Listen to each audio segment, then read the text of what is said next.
जय श्री राधे कृष्णा। आप सभी का दिन शुभ और मंगलमय हो और कान्हा जी आप सभी की मनोकामनाएं पूर्ण करें। आज सुनिए कार्तिक मास महात्म्य का अध्याय 22। आज का अध्याय शुभारंभ करने से पहले आपको सुनाते हैं गणेश जी की कथा और कार्तिक स्नान की कथा। एक समय की बात है कि गणेश जी भगवान एक बहुत ही सुंदर गांव से निकल रहे थे। इस गांव के खेत बहुत हरे भरे थे। सुबह का समय था। ठंडी हवा का आनंद लेते हुए गणेश जी मूषक पर सवार होकर चले जा रहे थे। इतने में ही वह खेत से गुजरे जिसमें जौ की फसल खड़ी थी। तो गणेश जी ने एक जौ की बाली तोड़ ली। फिर उसे तोड़कर देखा तो उसके अंदर 13 दाने अनाज के थे। यह देखकर गणेश जी को बड़ा ही अफसोस हुआ। वे सोचने लगे कि मैंने बिना पूछे किसी के खेत से 13 दाने अनाज के तोड़ लिए हैं, तो यह तो चोरी हो गई। चोरी करना तो पाप होता है, पर मैंने जानबूझकर चोरी नहीं की। तो गणेश जी उस खेत के मालिक का पता लगाने लगे। फिर किसी ने गणेश जी को बताया कि यह खेत हमारे गांव के सेठ जी का है। तो गणेश जी पता लगाकर सेठ जी की दुकान पर पहुंच गए और कहा कि सेठ जी मुझे काम पर रख लो, मुझे नौकरी की जरूरत है। अब सेठ जी को काम वाले की जरूरत थी, तो सेठ जी ने उसे काम पर रख लिया। फिर गणेश जी ने कहा कि मैं आपके यहाँ 12 साल नौकरी करूंगा। तो सेठ जी ने कहा कि कोई बात नहीं, जब तक तुम्हारी इच्छा है तुम नौकरी कर सकते हो। तुम यह बताओ कि तुम्हारा नाम क्या है। तब गणेश भगवान ने कहा कि मेरा नाम तो गणेश है। फिर गणेश जी तो सेठ जी के यहाँ नौकरी पर लग गए। घर का सारा काम करते और समय मिलते ही खेत में काम करने के लिए चले जाते। सेठ जी यह देखकर बहुत ही खुश होते कि यह लड़का कितना ईमानदार और सच्चा है। काश मेरे भी इसी तरह का एक बेटा होता, क्योंकि सेठ जी की संतान नहीं थी। इसलिए सेठ और सेठानी बड़े ही दुखी रहते थे। सेठ जी तो गणेश जी को अपने पुत्र के समान ही प्यार करते थे। एक दिन की बात है कि सेठानी लघु शंका के लिए गई और आकर राख से हाथ धोने लगी। तो यह देखकर गणेश जी ने सेठानी का हाथ पकड़ लिया और मिट्टी से हाथ धुलवा दिया। यह देखकर सेठानी को बहुत ही गुस्सा आया। उसने जाकर सेठ जी से शिकायत की और कहा कि कैसा नौकर रखा है, उसने आज मेरा हाथ पकड़ लिया और पता नहीं आप उसकी किस बात की इतनी तारीफ करते रहते हो कि वह सच्चा है, वह तो ईमानदार है। तब सेठानी की बात सुनकर सेठ जी ने गणेश को बुलाया और पूछा कि बेटा गणेश, सेठानी सच बोल रही है क्या? तूने इनका हाथ पकड़ लिया, ऐसा क्यों किया? तो गणेश जी ने हाथ जोड़कर कहा कि सेठ जी मैंने तो हाथ पकड़कर बस इतना ही कहा था कि राख से हाथ मत धो, क्योंकि राख से हाथ धोने पर लक्ष्मी जी नाराज होकर चली जाती हैं और मिट्टी से हाथ धो तो लक्ष्मी जी लौट आती है। अब सेठ जी सोचने लगे कि गणेश ठीक कह रहा है, इसमें कोई गलत बात नहीं है। जो कुछ भी इसने किया हमारी भलाई के लिए किया है। ऐसा करते करते कई दिन बीत गए। थोड़े दिनों बाद कुंभ का मेला आया। तो सेठानी सेठ जी से कहने लगी कि सेठ जी मुझे तो कुंभ के मेले में स्नान करने जाना है। तो सेठ जी ने कहा कि मुझे तो समय नहीं है, दुकान संभालनी होती है, फिर खेत भी जाना होता है। यह सोचते हुए उन्होंने गणेश को आवाज दी और कहा कि बेटा गणेश, तुम ऐसा करो, सेठानी जी को कुंभ के मेले में स्नान करवा के लाओ। तो सेठ जी की आज्ञा पाकर गणेश सेठानी को लेकर कुंभ के मेले में चला गया। सेठानी तो वहां जाकर पानी को हाथ लगाकर देख रही थी कि पानी ठंडा है और आगे जाऊंगी तो पानी गहरा है, कहीं मैं डूब न जाऊं। यह सोच विचार कर वह किनारे पर बैठकर स्नान कर रही थी। तब गणेश जी ने उनका हाथ पकड़ा और आगे ले जाकर डुबकी लगवाकर घर ले आए। घर आते ही सेठानी ने सेठ जी से कहा कि आपने कैसा नौकर रखा है, इसने तो मेरी लोगों के बीच में ही इज्जत नहीं रखी। इतनी सारी भीड़ थी वहां पर, उन सभी के बीच में मुझे घसीट कर पानी में ये आगे ले गया। तब यह सुनकर सेठ जी सोचने लगे कि गणेश ऐसा क्यों कर रहा है। उन्होंने आवाज लगाई कि बेटा गणेश इधर आओ, क्या सेठानी सच कह रही है? तो गणेश ने कहा कि हाँ सेठानी सच कह रही है, इन्हीं से पूछो कि मैंने ऐसा क्यों किया। यह तो किनारे पर बैठकर गंदे पानी से स्नान कर रही थी। जब हम इतनी दूर से कुंभ के मेले में स्नान करने के लिए गए हैं, तो कम से कम अच्छे पानी में जाकर डुबकी तो लगाओ। तो यह सुनकर सेठ जी फिर सोचने लगे कि गणेश जी सच कह रहे हैं। फिर सेठ ने सेठानी जी को समझा दिया और गणेश को कुछ नहीं कहा। ऐसा करते करते घर पर पूजा पाठ रखी, हवन हो रहा था। तो सेठ जी ने गणेश जी से कहा कि जाओ सेठानी जी को बुलाकर लाओ कि हवन शुरू होने वाला है। तब गणेश जी सेठानी को बुलाने के लिए गए। सेठानी तैयार हो रही थी। चुनरी ओढ़कर जैसे ही गणेश जी के साथ वो चलने लगी, तो गणेश जी ने चुनरी पकड़ ली और फाड़ दी और कहा कि लाल चुनरी ओढ़कर आओ। तो सेठानी जी नाराज होकर सो गई। सेठ जी बार-बार देखते रहे कि सेठानी आई क्यों नहीं, आखिर क्या बात है। काफी देर इंतजार करने के बाद स्वयं हवन से खड़े हुए और अंदर आकर देखा, तो सेठानी तो पलंग पर सोई थी। तो सेठ जी ने कहा कि क्या बात है, मैंने गणेश को तुम्हें बुलाने के लिए भेजा था, कहाँ है वह, आया नहीं तुम्हारे पास। तो सेठानी रोते हुए कहने लगी कि सेठ जी आज तो हद हो गई, आपके गणेश ने मेरी चुनरी फाड़ दी। अब भी तुम यही कहोगे कि गणेश ने यह सब सही किया। तब यह सुनते ही सेठ जी को बहुत ही गुस्सा आया और गुस्से में गणेश जी को आवाज लगाई। सेठ जी की आवाज सुनकर गणेश जी दौड़े दौड़े आए और कहने लगे कि सेठ जी क्या बात है। तो सेठ जी गणेश जी को डांटने लगे और कहा कि गणेश तूने आज तो हद ही कर दी, अपनी सेठानी की चुनरी फाड़ दी। तुमने ऐसी हरकत क्यों की मुझे बताओ। तब गणेश जी ने कहा कि सेठ जी, सेठानी जी काली चुनरी ओढ़कर हवन में बैठने वाली थी और काले वस्त्र कभी भी पूजा पाठ में नहीं पहने जाते, इसलिए मैंने लाल चुनरी ओढ़ने के लिए कहा था। काला वस्त्र पहनने से कोई भी शुभ काम सफल नहीं होता। तो सेठ जी ने सोचा कि गणेश जी है तो समझदार। फिर सेठानी को समझा बुझाकर वे हवन के लिए ले गए। ऐसा करते करते कई महीनों बीत गए। गणेश जी की नौकरी के 12 वर्ष पूरे हो गए। एक दिन की बात है कि सेठ जी ने अपने घर पर गणेश भगवान की पूजा रखी। तो पूजा करने के लिए पंडित आए। वह पूजा पाठ की सारी सामग्री तैयार करके कहने लगे कि सेठ जी, मैं तो मूर्ति घर पर ही भूल आया हूँ, अब क्या करें। तब गणेश जी वहीं पर खड़े थे।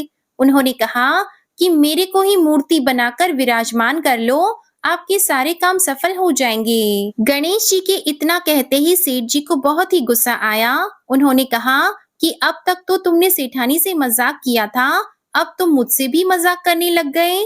तो गणेश जी बोले कि नहीं सेठ जी, मैं मजाक नहीं कर रहा, मैं तो सच कह रहा हूँ। इतना कहकर गणेश जी ने अपना असली रूप धारण कर लिया। गणेश जी के इस रूप को देखकर सेठ जी, सेठानी जी और पंडित जी हैरान हो गए। गणेश जी ने हंसकर कहा कि जल्दी से पूजा समाप्त करो। तो पूजा पाठ शुरू हो गई। पूरे विधि विधान से गणेश जी की पूजा की। जैसे ही पूजा समाप्त हुई, तो गणेश जी वहां से अंतर ध्यान हो गए। सेठ और सेठानी को बड़ा ही अफसोस होने लगा। उन्होंने कहा कि हमारे पास आज तक गणेश जी रहते रहे और हम उनसे काम करवाते रहे। हमें तो पता ही नहीं था कि ये गणेश जी भगवान है। अब यह पाप कैसे उतरेगा? हमने उनसे कितना काम करवाया है। तब सेठानी ने कहा कि आपने तो काम ही करवाया था, मैंने तो गणेश भगवान को न जाने कितनी डांट लगाई। तो गणेश जी भगवान मुझसे तो जरूर नाराज हो गए होंगे। अब हमें क्या करना चाहिए? इस तरह अफसोस करते करते सेठ और सेठानी सो गए। गणेश जी ने सेठ जी को सपने में आकर कहा कि आप इस तरह दुखी होकर क्यों सो रहे हो? मैंने आपके यहाँ कोई काम नहीं किया, क्योंकि 12 साल पहले मैंने आपके खेत से जौ की बाली तोड़ी थी। उसी का कर्ज चुकाने के लिए मैं आपके घर पर काम कर रहा था। आपको अफसोस करने की कोई भी जरूरत नहीं है। मैं तो अपनी चोरी का दोष उतारने के लिए आपके यहाँ आया था। आपके साथ रहकर मुझे बहुत ही अच्छा लगा। आज से आपके घर में कोई भी चीज की कमी नहीं रहेगी। यह बोलकर गणेश जी भगवान अंतर ध्यान हो गए। सुबह होते ही सेठ जी ने देखा कि उनके घर करोड़ों की माया हो गई, अनाज के भंडार भर गए। यह देखकर सेठ जी बहुत ही खुश हुए और कुछ दिनों के बाद सेठानी जी गर्भवती हो गई और 10वें महीने बहुत ही सुंदर पुत्र को उन्होंने जन्म दिया। इस तरह गणेश जी की कृपा से सेठ जी धनवान और पुत्रवान हो गए। हे गणेश जी महाराज, जैसे आपने सेठ जी को दिया वैसे सबको देना। कहानी कहने वाले को, सुनने वाले को और हुंकारा भरने वाले को, सारे परिवार को देना। बोलिए गणेश जी महाराज की जय। अब आपको सुनाते हैं कार्तिक मास में सुनी जाने वाली राई दामोदर की कहानी। एक छोटी सी लड़की थी, रोज मंदिर जाती थी, पूजा पाठ करती थी। कार्तिक का महीना आया, उस दिन वह मंदिर गई तो देखने लगी बहुत सारी औरतें पूजा कर रही हैं और राई दामोदर की कहानी कह रही हैं। तो उसने पूछा, यह तुम क्या कर रही हो? तो सब कहने लगी कि कार्तिक का महीना शुरू हो गया है, तो हम सब अब कार्तिक नहाएंगी, रोज सुबह सवेरे आया करेंगे, कार्तिक का स्नान किया करेंगे, महात्म्य और कहानी सुनेंगे। तो वह कहने लगी कि मैं भी नहाऊंगी, मैं भी कार्तिक का स्नान करूंगी। तो सभी औरतों ने कहा कि ठीक है, तुम भी हमारे साथ कहानी सुन लेना। अब वो भी कार्तिक का स्नान करने लगी। कार्तिक का महीना पूरा हुआ और सभी लोग अपनी अपनी बात करने लगी। एक बोली कि हम तो गंगा जी जाएंगे, दूसरी बोली कि हम जमुना जी जाएंगे, एक बोली कि मैं तो राई दामोदर भगवान को जिमाऊंगी। तब वह लड़की पूछने लगी कि यह राई दामोदर भगवान कैसे होते हैं? तब वह कहने लगी कि मोर मुकुट, गले में वैजंती माला और हाथ में पीतांबर, ऐसे होते हैं राई दामोदर भगवान। तब वो लड़की अपने घर गई। घर जाकर उसने रसोई बनाई और थाल सजाकर मंदिर में आ गई और वहां बैठकर बोली, आओ मेरे भगवान, आओ राई दामोदर, आओ जीमो। मंदिर में भगवान नहीं मिले। मंदिर से शहर में गई, शहर से जंगल गई, जंगल से पहाड़ों पर चढ़ गई। भगवान को पुकारते पुकारते सुबह से शाम हो गई। अब तो राई दामोदर भगवान सोचने लगे, यह तो ऊपर से गिर के मर जाएगी और मेरे दोष लगेगा, इसको तो दर्शन देने ही पड़ेंगे। भगवान बूढ़े ब्राह्मण का रूप बना के आए और बोले, चल बेटा, मैं भगवान हूँ, तू मुझे जिमा दे। तब वह कहने लगी कि नहीं, तुम भगवान नहीं हो। तब ब्राह्मण ने पूछा, क्यों, कैसे होते हैं भगवान? तब उसने कहा कि मेरे भगवान तो मोर मुकुट, गले में वैजंती माला पहने हुए और हाथ में पीतांबर लिए हुए हैं। ब्राह्मण बोला, अच्छा ऐसे हैं तेरे भगवान? हाँ, ऐसे हैं मेरे भगवान। अब भगवान ने लड़की के सामने अपना चतुर्भुजी रूप दिखाया। अब लड़की खुश हो गई और बोली कि हाँ, तुम ही हो मेरे भगवान। अब आगे आगे वह छोटी लड़की भाग रही थी और पीछे भगवान आ रहे थे। भागते भागते सभी सहेलियों से बोली कि मेरे घर में भगवान आए हैं। उनमें से किसी एक ने कहा कि देखो तो इसके भगवान कैसे हैं। जिनके भाग्य में भगवान के दर्शन लिखे थे, उन्हें हो गए।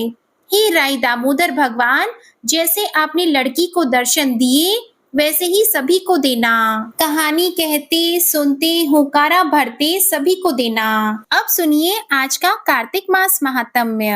देवर्षि नारद महाराज पृथु को बड़े मनोयोग से सारी कथाएं सुना रहे थे और महाराज पृथु भी बड़े शांत मन से एकाग्रचित होकर सारी कथाएं सुन रहे थे।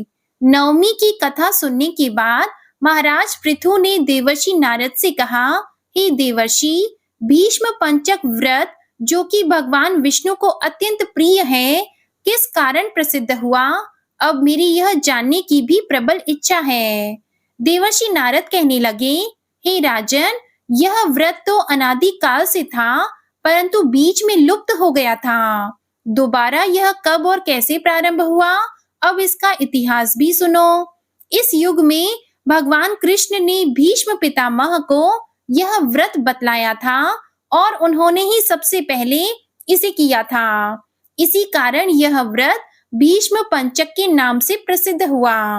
हे राजा पृथु, महाभारत युद्ध से पहले पांडवों की ओर से जब भगवान श्री कृष्ण कौरवों को समझाने के लिए गए, तब सबसे पहले वह विदुर जी के पास पहुंचे। विदुर जी ने उनका अत्यंत आदर सत्कार किया। फिर श्री कृष्ण जी भीष्म जी के पास गए।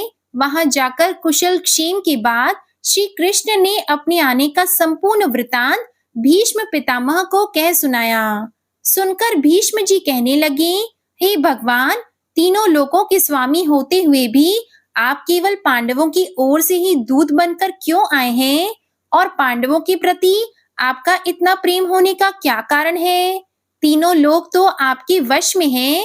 तब पांडवों ने ऐसा कौन सा व्रत, तप, दान, पुण्य या यज्ञ किया है? या फिर उनके पास ऐसा क्या वशीकरण है जिसके कारण आप उनके वश में हो गए हैं? भगवान श्री कृष्ण ने मुस्कुराकर उत्तर दिया, हे गंगा पुत्र, यद्यपि यह रहस्य अत्यंत गुप्त है, फिर भी मैं इसे तुमसे कहता हूँ।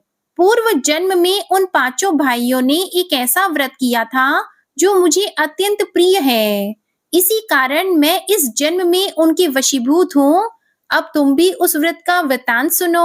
अत्यंत प्राचीन काल में उज्जैन नामक नगरी में कवि, शुचि, दृढ़, दंत और हंस नामक 5 ब्राह्मण रहा करते थे।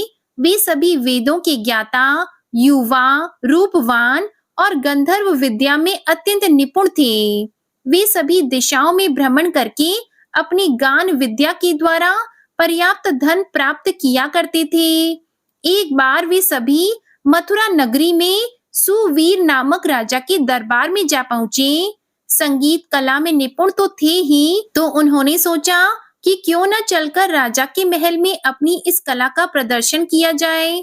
तो उन्होंने राजसभा में इसका प्रदर्शन करने की इच्छा प्रकट की। वे 4 दिन तक उपवास और परम पवित्र यमुना जी में स्नान करते रहे। फिर उन्होंने किसी से राजा का संपूर्ण वृतांत पूछा। उन्होंने बताया कि राजा की कादम्बरी नामक अत्यंत सुंदर भोग पत्नी है। वह संगीत विद्या में निपुण, मधुर बोलने वाली, नृत्य में अत्यंत प्रवीण, रूप, लावण्य और यौवन में अद्वितीय है। वह प्रतिदिन राजा के सम्मुख एकांत में नृत्य और गायन किया करती है। यह सुनकर वे पांचों एक ऐसे स्थान पर जाकर खड़े हो गए जहां कादम्बरी के नृत्य और ताल के स्वर सुनाई पड़ते थे। इसके बाद राजा के पास आने जाने वालों से वे कहने लगे कि बड़े दुख की बात है कि आपके राजा के पास नृत्य कला को जानने वाला कोई नहीं है। वीणा में तार बराबर नहीं है, 2 तार ढीले हैं और बाजे की धुन के अनुसार तो नृत्य भी शुद्ध नहीं है। ये बात वहां उपस्थित लोगों में से किसी ने जाकर राजा से कह सुनाई। राजा ने जहां पर कादम्बरी का नृत्य हो रहा था, वहीं पर उन पांचों को बुलवा लिया। वहां पहुंचकर उन्होंने राजा को पहले तो आशीर्वाद दिया, फिर राजा के निकट ही आसन पर वे बैठ गईं। कादम्बरी ने फिर उनको संगीत विद्या में अत्यंत निपुण समझकर उनके सामने अपना विशिष्ट नृत्य प्रस्तुत किया। जब उसने चक्र में ताल दिया तो उन ब्राह्मणों ने उसे रोक दिया। उसने चक्र छोड़कर यथा योग्य ताल दिया, मगर चक्र खंडित नहीं किया। कादम्बरी के इस गुण और उसके रूप माधुर्य को देखकर पांचों उस पर मोहित हो गए। कादम्बरी भी उन पांचों को देखकर उन पर मोहित हो गई। उसने रात्रि के समय गुप्त रूप से अपनी एक सहेली के साथ उन पांचों को यह संदेश भिजवाया कि तुम में से एक प्रतिदिन नगरी के उत्तर की ओर यमुना नदी के तट के समीप लताओं से घिरे हुए निर्जन अनंत नामक तीर्थ में मेरे पास आकर अपनी अपनी विद्या और गुण का प्रदर्शन करो। उस समय मैं भी वीणा और राग का कौशल दिखलाऊंगी। आगे की घटनाएं सुनाते हुए भगवान कहने लगे कि एक ब्रह्मचारी जो कि मेरा भक्त था, दुष्ट संगति से बचने के लिए वह गांव से बहुत दूर रहा करता था। उन दिनों वह भीष्म पंचक व्रत करके मंदिर में मेरा पूजन किया करता था। कार्तिक शुक्ल एकादशी के दिन उन संगीतज्ञ ब्राह्मणों में से कवि नाम का एक बड़ा भाई भी उस मंदिर में आया। कादम्बरी भी वहां पर पहुंच गई। वहां मेरे भक्त ने जिस प्रकार पूजन किया, कवि नामक ब्राह्मण ने भी ठीक वैसा ही किया। उसके बाद हाथ में वीणा लेकर उसने गायन प्रारंभ कर दिया। मेरा भक्त क्योंकि अपने मन पर विजय प्राप्त कर चुका था, इस कारण गायन सुनकर भी उसे क्रोध नहीं आया। उधर कादम्बरी और कवि समस्त रात्रि गायन और नृत्य करते रहे। प्रातःकाल ब्रह्मचारी भक्त को गोबर का आचमन करते हुए देखकर कवि ने भी वैसा ही किया। इसके बाद कादम्बरी वापस अपने महल में चली गई। ब्रह्मचारी की संगति और रात्रि जागरण के कारण कवि के समस्त पाप दूर हो गए। इसलिए द्वादशी के दिन वह अपना समस्त द्रव्य दान करके विरक्त हो गया। दूसरे दिन शुचि आया। उसने भी रात्रि भर कादम्बरी के साथ नृत्य और गायन किया और फिर ब्रह्मचारी की तरह पूजा करके गौमूत्र का आचमन किया। प्रातः काल होते ही वह भी अपना संपूर्ण धन दान करके सन्यासी हो गया। उसने निश्चय किया कि जिस प्रकार कादम्बरी के नृत्य गायन और रूप को देखकर ब्रह्मचारी का मन भी चलायमान नहीं हुआ, मोहित नहीं हुआ, ठीक उसी प्रकार मुझे भी अपने मन को अवश्य ही वश में रखना चाहिए। द्वादशी के बाद तीसरे दिन यानी कि त्रयोदशी तिथि को दृढ़ नाम वाला भाई कादम्बरी से मिलने आया और समस्त रात्रि उसने भी नृत्य और गायन किया और ब्रह्मचारी की ही तरह उसने भी पूजा की और गाय के दूध से आचमन किया। दोनों भाइयों के समान वह भी विरक्त होकर सन्यासी बन गया। अगले दिन अर्थात चतुर्दशी को, जिसे बैकुंठ चतुर्दशी भी कहते हैं, उस मंदिर में चौथा भाई जिसका नाम दंत था वह आया और पहले अपने भाइयों की तरह उसने भी कादम्बरी के साथ रात भर नृत्य और गायन करके ब्रह्मचारी से बचे हुए घी का पान करके मन शुद्ध हो जाने के कारण उसने भी संन्यास ले लिया और वह भी विरक्त हो गया। सबसे अंत में अर्थात पूर्णिमा को हंस नामक सबसे छोटे भाई ने आकर ब्रह्मचारी को प्रणाम किया और यमुना जी में स्नान करके आंवले के वृक्ष के नीचे श्राद्ध कर्म किया और बाद में अपने ही भाइयों के समान वह भी विरक्त हो गया। इस प्रकार पांचों भाइयों ने एक एक दिन यह व्रत किया। कथा समाप्त करते हुए भगवान श्री कृष्ण ने कहा, हे भीष्म, कार्तिक मास में हमारा पूजन और दान पुण्य करने से करोड़ों यज्ञों के समान फल प्राप्त हो जाता है। उधर राजा ने नित्य प्रति रात्रि में कादम्बरी के मंदिर में जाने का समाचार पाकर उसे महल में ही बंद कर दिया, जिससे वह मंदिर न जा सके। कार्तिक मास में हमारे सामने नृत्य गायन करने के कारण वही कादम्बरी अगले जन्म में द्रौपदी हुई। हंस नाम वाला ब्राह्मण आंवले के वृक्ष के नीचे श्राद्ध आदि कर्म करने से युधिष्ठिर हुआ। एकादशी के जागरण के कारण कवि अर्जुन, शुचि सहदेव, दंत नकुल और दृढ़ नाम वाला ब्राह्मण पराक्रमी भीष्म हुआ। हे भीष्म जी, वस्तुतः पूर्व जन्मों में पांडवों द्वारा किए गए इस व्रत के प्रभाव से ही मैं उनके वशीभूत हूँ और इस जन्म में मैं उनका साथ दे रहा हूँ। भीष्म पितामह को भीष्म पंचक व्रतों का महात्म्य सुनाकर भगवान श्री कृष्ण मौन हो गए। जय श्री कृष्णा। आज का अध्याय यही समाप्त हुआ। इसके आगे का वृत्तांत आप अगले अध्याय में सुनिएगा। अब सुनिए श्री तुलसी चालीसा। जय जय तुलसी भगवती सत्यवती सुखदानी, नमो नमो हरि प्रेयसी श्री वृंदा गुण खानी। श्री हरि शीश बिरजनी, देहो अमर वर अम्ब, जनहित है वृंदावनी, अब न करहु विलंब। धन्य धन्य श्री तुलसी माता, महिमा अगम सदा श्रुति गाता।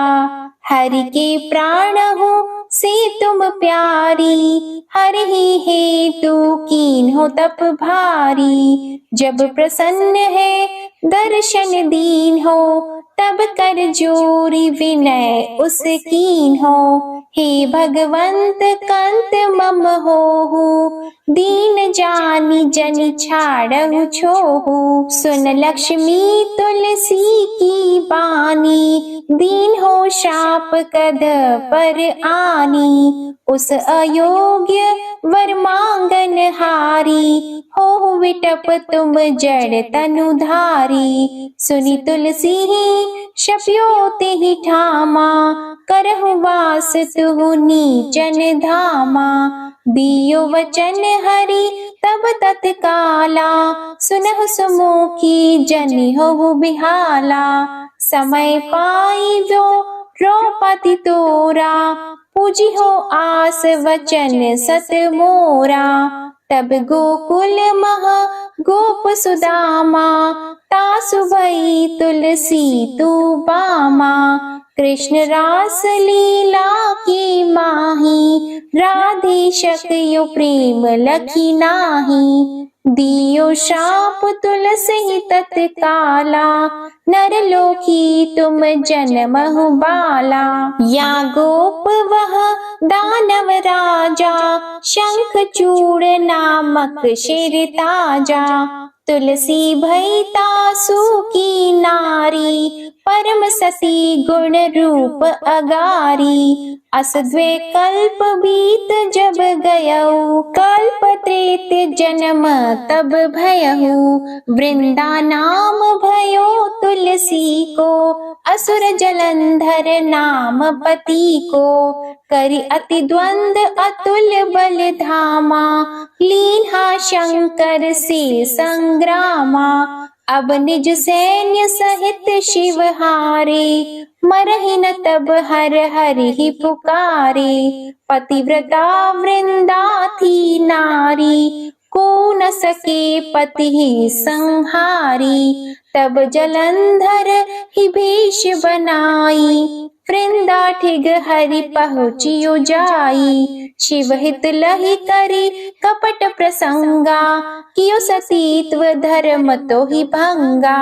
भयो जलंधर कर संहारा, सुनी और शोक उपारा। तिहि क्षण दियो कपट हरि तारी, लखी वृंदा दुख गिरा उचारी। जलंधर जस हत्यो अभीता, सोई रावण तस हरि सीता। अस प्रस्तर सम हृदय तुम्हारा, धर्म खंडी मम पति सहारा। यही कारण लही शाप हमारा, होवे तनु पाषाण तुम्हारा। सुनि हरि तुरत ही वचन उचारे, दियो शाप बिना विचारे। लखियो न निज कर तूति पति को, छलन चाहियो जब पार्वती को। जड़मति तू अस हो जड़ रूपा, जगमह तुलसी विटप अनूपा। धग्व रूप हम शालिग्रामा, नदी गंड की बीच ललामा। जो तुलसी दल हम ही चढ़ी है, सब सुख भोगी परम पद पई है। बिनु तुलसी हरि जलत शरीरा, अतिशय उठत शीश उर पीरा। जो तुलसी दल हरि शिर धारत, सो सहस्त्र घट अमृत डारत। तुलसी हरि मन रंजनिहारी, रोग दोष दुख भंजनिहारी। प्रेम सहित हरि भजन निरंतर, तुलसी राधा में नाही अंतर। व्यंजन हो 56 प्रकारा, बिन तुलसी दल न हरि प्यारा। सकल तीर्थ तुलसी तरु छाही, लहत मोक्ति जन संशय नाही। कवि सुंदर एक हरि गुण गावत, तुलसी निकट सहस गुण पावत। बसत निकट दुर्वासा धामा, जो प्रयास ते पूर्व ललामा। पाठ करहि जो नित नर नारी, हो ही सुख भाषहि त्रिपुरारी। तुलसी चालीसा पढ़ी तुलसी तरु ग्रह धारी, दीप दान कर पुत्र फल पावहि बंद्यहु नारी। सकल दुख दरिद्र हरिहार, है परम प्रसन्न। आशी धन जन लड़हि ग्रह, बसहि पूर्ण अत्र। लाहि अभिमत फल जगत, मह लाहि पूर्ण सब काम। जे दल अर्पहि तुलसी तहाँ, सहस बसहि हरि राम। तुलसी महिमा नाम लख, तुलसी ही सूत सुख राम। मानस चालीसा रचियो जग, मह तुलसी दास। तुलसी चालीसा समाप्त। प्रेम से बोलिए तुलसी माता की जय। अब आप सुनिए तुलसी माता की आरती। तुलसी महारानी नमो नमो, हरि की पटरानी नमो नमो। तुलसी महारानी नमो नमो। धन तुलसी पूरण तप कीनो, शालिग्राम बनी पटरानी नमो नमो। तुलसी महारानी नमो नमो, हरि की पटरानी नमो नमो। जाकी पत्र मंजरी कोमल, श्रीपति कमल चरण लपटानी नमो नमो। तुलसी महारानी नमो नमो, हरि की पटरानी नमो नमो। कौन से महीने बोई रानी तुलसा, कौन से महीने हुई हरियाली नमो नमो। कौन से महीने हुई तेरी पूजा, कौन से महीने हुई पटरानी नमो नमो। तुलसी महारानी नमो नमो, हरि की पटरानी नमो नमो। आषाढ़ मास में बोई रानी तुलसा, सावन मास में हुई हरियाली नमो नमो। तुलसी महारानी नमो नमो। कार्तिक मास में हुई तेरी पूजा, मंगसिर मास में हुई पटरानी नमो नमो। तुलसी महारानी नमो नमो। धूप दीप नैवेद्य आरती, पुष्पन की वर्षा बरसानी नमो नमो। तुलसी महारानी नमो नमो। 56 भोग 3600 व्यंजन, बिन तुलसा हरि एक न मानी नमो नमो। तुलसी महारानी नमो नमो। जो तुलसी को सवेरे गाए, श्री कृष्ण के दर्शन पाए नमो नमो। तुलसी महारानी नमो नमो। जो तुलसी को दोपहर में गाए, खीर खांड का भोग लगाए नमो नमो।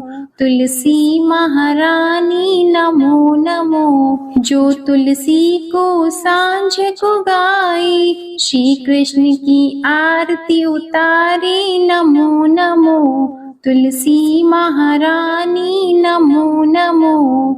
जो तुलसी को रात को गाए, श्री कृष्ण के चरण दबाए नमो नमो। तुलसी महारानी नमो नमो। सभी सखी मैया तेरो यश गावे, भक्ति दान दीजिए महारानी नमो नमो। तुलसी महारानी नमो नमो। तुलसी महारानी नमो नमो, हरि की पटरानी नमो नमो। प्रेम से बोलिए श्री तुलसी माता की जय। भगवान श्री विष्णु जी की जय। शालिग्राम भगवान जी की जय।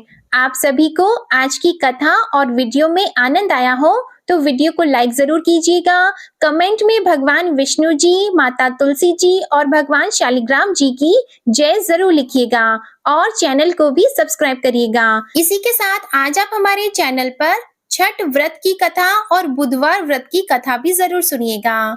जय श्री कृष्णा।